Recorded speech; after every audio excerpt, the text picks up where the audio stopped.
eu quero registrar que tive o privilégio de ser líder do governo da nossa presidenta Dilma Rousseff no Congresso Nacional de 2011 a 12 de maio de 2016.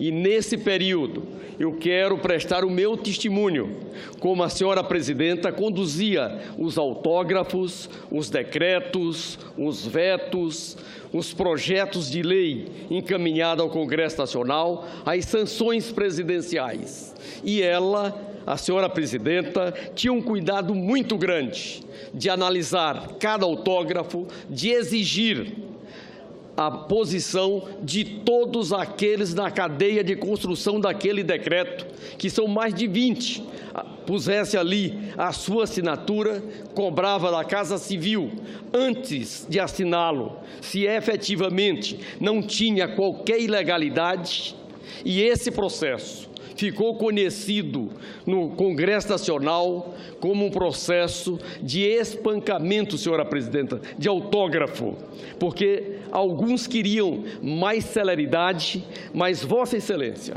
enquanto não tivesse total segurança naquele processo de autógrafo, seja principalmente nos decretos, Vossa Excelência não os assinava, preferia aguardar o melhor momento para que pudesse estar totalmente esclarecido aquela matéria. Por isso, me estranha muito agora dizer que os 3 decretos de recursos extraordinários são ilegais. Se nós analisarmos esses 3 decretos, todos eles têm mais de 20 órgãos que deram pareceres e só após isso é que ele é assinado pela senhora Presidente da República. Com um dado a mais, esses decretos, nenhum teve qualquer discordância com o processo de aprovisionamento ou de disciplinamento dos gastos da máquina pública. Quero também registrar de que foi no governo de Vossa Excelência em que a tramitação dos vetos foram totalmente alterados.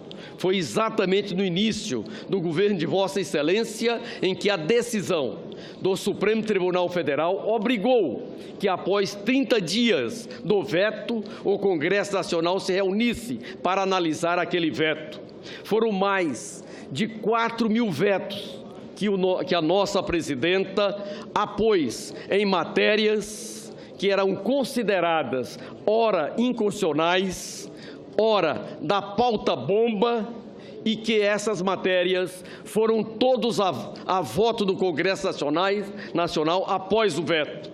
E quero aqui registrar o empenho de Vossa Excelência, senhora presidenta, para manter esses vetos, porque aquelas matérias eram contrárias aos interesses nacionais e principalmente contra as finanças públicas. Naquelas matérias, Vossa Excelência, senhora presidenta, teve menos de 10 vetos derrubados, e parte desses vetos derrubados foi objeto de diálogo com os vários líderes partidários da situação e também da oposição. E esta presidenta pode ter qualquer defeito, menos no que diz respeito à condução da coisa pública. Por isso, senhora presidenta, eu quero aqui fazer esse registro para que fique na história do Brasil. Pode ter presidente honesto, mas mais do que a senhora, não conheço. Estou aqui há 22 anos. Acompanhei os 8 anos do projeto do PSDB, acompanhei os 14 anos do nosso governo Lula e de Vossa Excelência. Por isso, eu quero aqui registrar de que esse Senado Federal, se não derrubar essa representação, essa denúncia, estará cometendo uma grande injustiça por uma mulher honesta, trabalhadora e comprometida com os mais pobres. A senhora está sendo aqui julgada não pelas coisas que eles acham que são erradas, mas Vossa Excelência está sendo julgada porque tratou bem os mais pobres, e aqueles que tratam e atendem os mais pobres na história da humanidade é sempre perseguido. Por isso, presidente. Vossa Excelência tem 30 segundos. Presidenta, Vossa Excelência aqui nesse debate, vem e enfrenta todas as questões com altivez, com firmeza, porque a senhora não deve nada à sociedade brasileira no que diz respeito ao não cumprimento da Constituição. Muito pelo contrário, o seu governo, o governo do presidente Lula, deu oportunidade a todos, mas principalmente pelos mais pobres. Parabéns pelo trabalho de Vossa Excelência. Obrigado, senador José Pimentel. Devolvo a palavra à senhora presidente da República. Eu agradeço ao senador José Pimentel e quero também dizer que, para mim, é uma honra o que o senador José Pimentel falou, dada a sua grande seriedade, a sua grande competência.